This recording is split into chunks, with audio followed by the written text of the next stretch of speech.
Philippe, quel dessert de fête faisons-nous? Nous allons faire un classique, l'omelette norvégienne. Pour combien de personnes? Pour 4 personnes, Pour toute omelette norvégienne, il faut un morceau de génoise. On prend une tranche de génoise, 15 cm sur...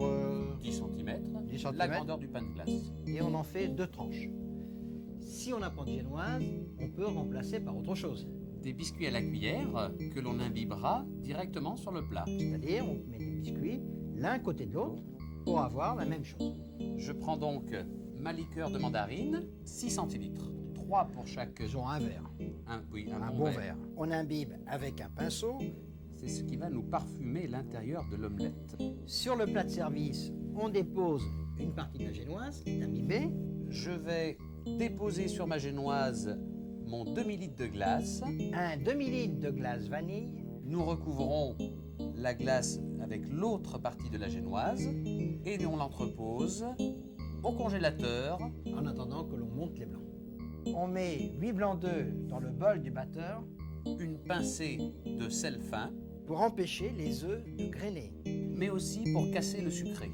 On a 180 g de sucre et on met d'abord 60 g. Nous mettons le robot en route à vitesse moyenne.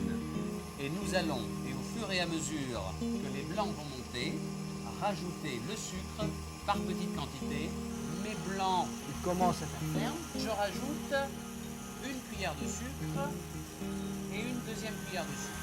Surtout, n'ayez pas peur de trop les fouetter.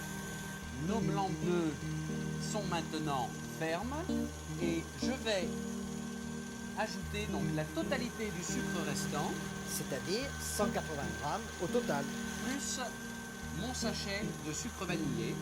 Et maintenant, nous allons mettre à la vitesse maximale de façon à serrer les blancs. Regarde. Nos blancs sont maintenant à point, Pendant qu'on fouette les blancs, on préchauffe le four à 200 degrés.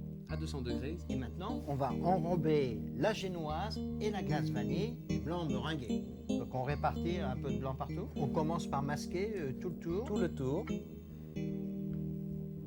Ce qui est important, c'est que la glace soit bien froide hein, quand même.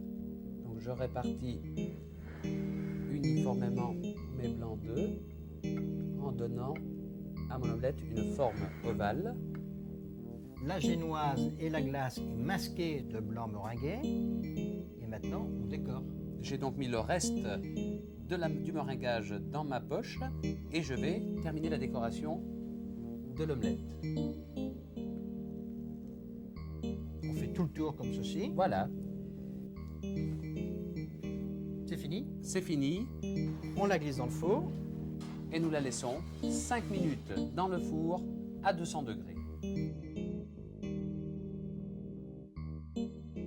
Un dessert dont l'originalité réside dans le contraste entre l'intérieur glacé et l'extérieur brûlant.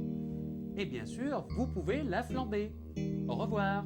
Et bon appétit, bien sûr.